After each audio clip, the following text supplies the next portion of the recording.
अस्सलाम वालेकुम। So let's mark chapter number 62। Chapter number 61 नहीं करना क्योंकि वो एएनएस वाला है, तो वो फार्मा की डोमेन है, वो हमारे इसमें इंक्लूड नहीं है। अच्छा, अब इस चैप्टर को करने का सबसे आसान तरीका ये है कि मैंने इस चैप्टर की सारी समरी निकाली हुई है, तो मैं आप लोगों के साथ भी शेयर कर देती हूँ। आप लोगों ने वही तैयार कर लेना, आपका सारा चैप्टर हो जाएगा तैयार। सो स्टार्ट में पहले आप लोगों को पता हो, स्टार्ट में पहले आपको एक बात बता दूं, ये सारा वही है जो न्यूरोएनाटॉमी में था। ठीक है, पहले आप लोगों को पता है कि सीएसएफ की कॉम्पोजिशन क्या होती है, किस किस चीज़ से मिलकर बना होता है। ठीक है, आप लोग पहले ये बात याद करोगे।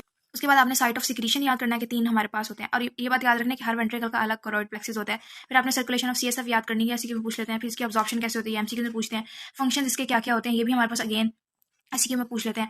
अब lumbar puncture is most important question आता है यहाँ से कि लंबर पंक्चर हम लोग क्यों करते हैं, और हाइड्रोसेफेलस क्या होता है। कि जब हमारे पास सीएसएफ की अब्जॉर्प्शन या तो कम हो रही होती है, प्रोडक्शन ज्यादा हो रही होती है, तो हमारे पास एक क्लिनिकल कंडीशन आती है, इसको हम लोग हाइड्रोसेफेलस बोलते हैं। सिनेरियो में भी उन्होंने यही दिया होगा कि हमारे पास ऑब्स्ट्रक्शन हो गई है।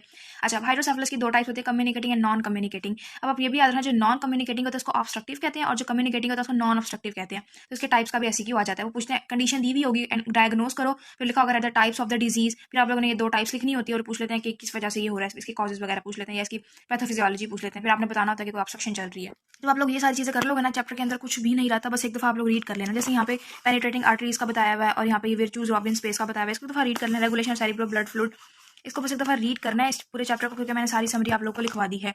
अच्छा, अब ये डायग्राम, ये जो है PCO2 and cerebral blood flow, ये आप लोग कर लेना।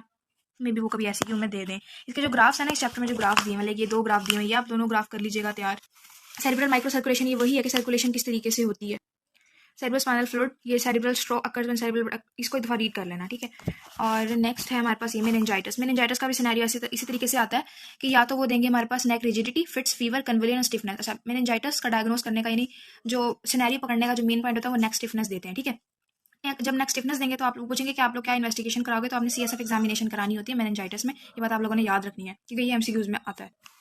अच्छा, नेक्स्ट है जी, एक होता है कूप और एक होता है काउंटर कूप मैकेनिज्म। ये वाइवा में पूछना है, तो यहाँ पे काउंटर कूप दिया हुआ है, आपको ये भी पता हो, और यहाँ पे कूप दिया हुआ है, आपको ये भी पता हो कि क्या होते हैं, और परफॉर्म करके दिखाते हैं। फॉर्मेशन, फ्लो, अब्जॉर्प्शन, ये मैंने आप लोग को पहले लिखवा दिया, आप लोग वहां से पढ़ लेना।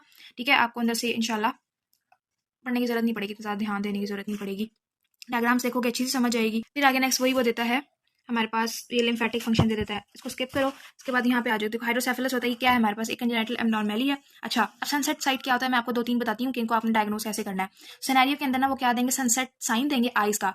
अच्छा, अब जो पेशेंट की जो होगी ना, फ्रंटल वाला लोब होगा, फ्रंटल बल्जिंग हुई भी होगी, या बोसिंग बोलते हैं इसको, फ्रंटल बोसिंग होगी, सनसेट अपीयरेंस होगी, मेंटल रिटार्डेशन होगी, कंफ्यूजन होंगे, वॉमिटिंग होगी, ग्रोथ होगी, रिटार्ड हुई भी होगी। यही 4-5 बातें वो देंगे, और फिर और ना ये कह देंगे कि उसका सर जो बहुत बड़ा हुआ है, तो आप लोग समझ जाइएगा कि हाइड्रोसेफेलस का सिनेरियो। नेक्स्ट लास्ट में ना आप लोगों ने बस एक दफा ना ये ब्रेन एडीमा पढ़ना है।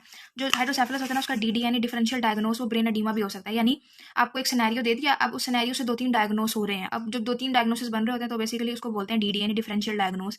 तो हाइड्रोसेफेलस का जो डीडी बन सकता है, वो ब्रेन एडीमा भी बन सकता है।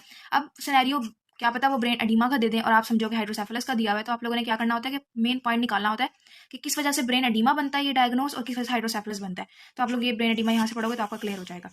हम डन करते हैं चैप्टर नंबर 62। ऐसे किसी का क्वेश्चन है, कमेंट सेक्शन। Thank you.